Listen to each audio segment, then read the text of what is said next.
Good morning, indie authors. Welcome back to Sid Mickle Publications. The title of today's video is 3 Myths Indie Authors Believe About Self-Publishing. So you and I are going to take a journey together, and we're going to do a little myth busting with real facts. We're going to move over to the office and get into this subject right away. Let's go. Okay, indie authors, let's take a look at these 3 major myths and break them down with some realistic facts. Myth number 1, you must write every day to be a real writer or to be considered successful. Well, in my opinion, that is dead wrong. I personally have never, ever established those kind of unrealistic, pressure-packed requirements on my writing time. Now, you're an indie writer. You know you need to write. You need to have blocks of time and work on your manuscript. You know you need to write consistently so you stay in that story and maybe write your very best. When you put unrealistic goals on your writing time and you don't meet them, it leads to a great deal of frustration, that self-induced pressure. We don't need that as indie writers. We have enough pressure. We have enough schedule issues. We have enough challenge as life sometimes gets in the way of our writing.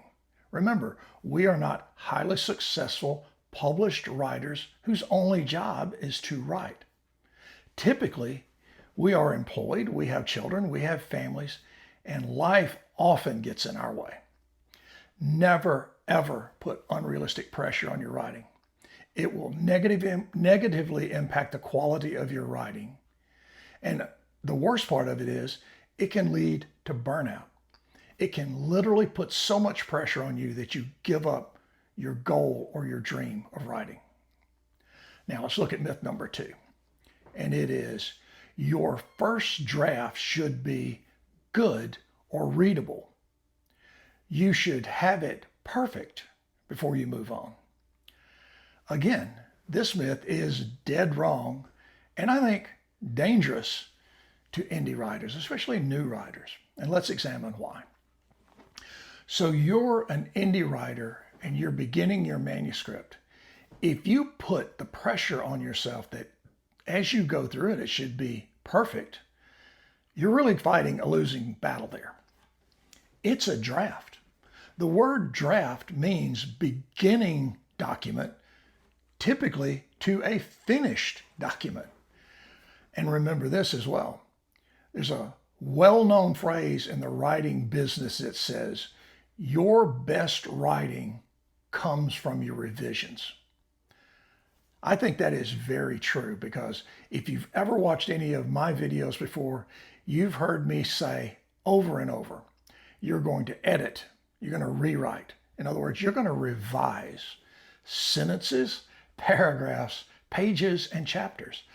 That's the only way you can really polish this manuscript to a final document that is well written, that is structurally sound, and develops your characters and your plot. Never, ever listen to any of this outside noise that talks about, are you a real writer?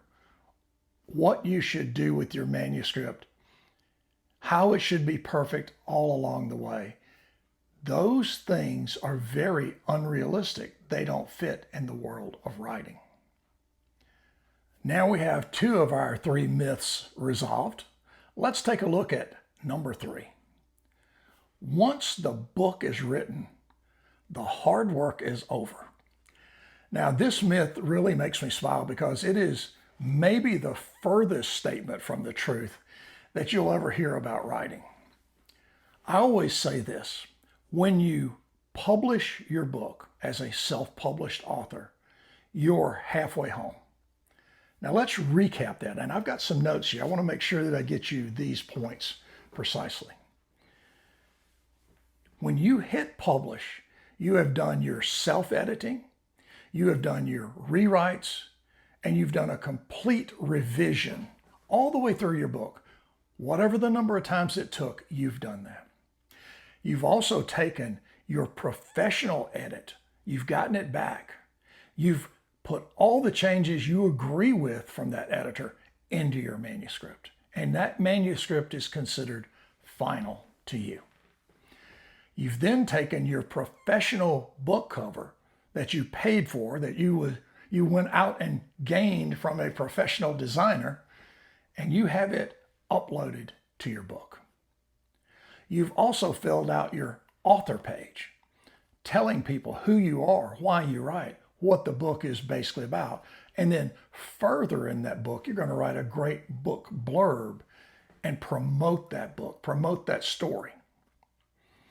All along the way, hopefully, you've gotten your social media presence and you've gotten them close to you. You've brought them along in your writing story, and they're excited. They want to buy your book. They're ready to support your writing effort. If you've done those things and you hit publish, you've gone through the first half of the job. Now, let's stop at that halfway point and think about this from the position of indie authors. So now we've hit the publish button. That book is available on Amazon or any other print-on-demand service you choose to self-publish with. Now you have to do the hard work of marketing and promoting your book. And what marketing and promoting your book does is create visibility of your work. You've got to sit down and think about ads, whether they be Amazon ads, Google ads, whatever method you use, and you've got to figure those into your budget. And remember, you've already had a budget restraint. You've had that professional editing. You've had that professional cover. Now you've got to spend more budget on your marketing efforts with advertising. The promotion side fits into that marketing effort, but today I want to talk about grassroots promoting. As an indie author, we have to take charge of our own voice. We have to give as much visibility to our book as we possibly can individually.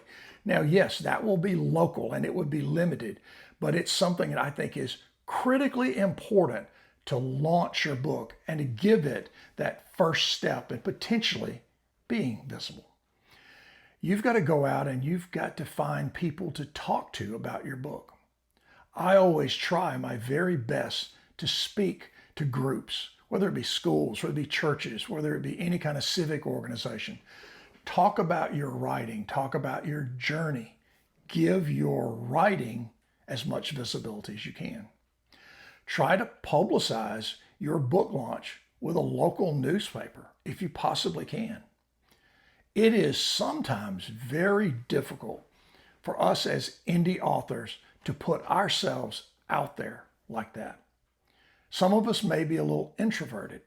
We may be really good at being alone and writing, and we may be a little bit hesitant to go out and get in that spotlight and talk about ourselves as writers and our books.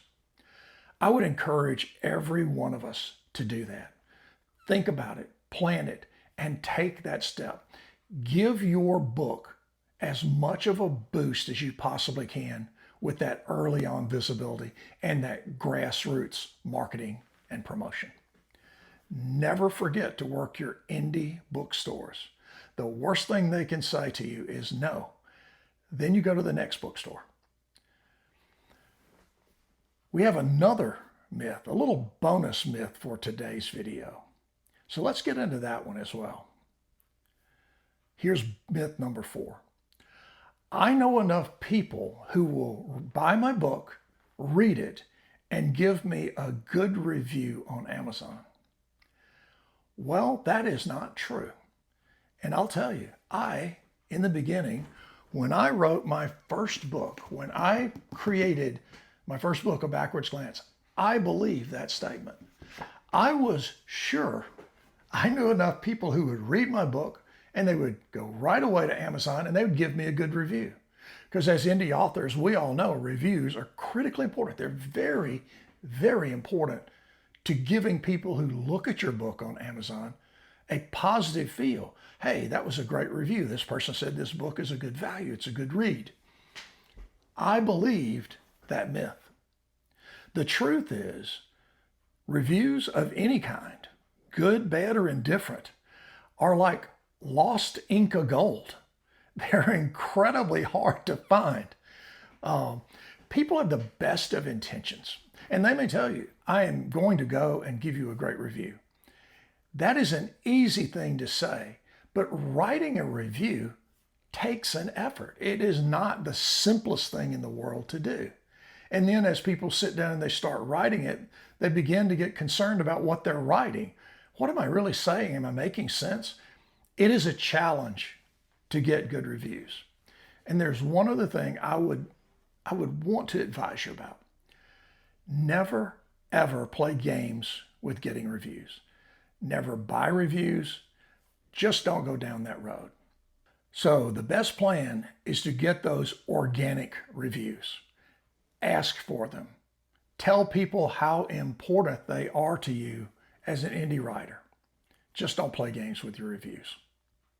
So together, we've looked at these 3 major self-publishing myths, and we've shot them all down.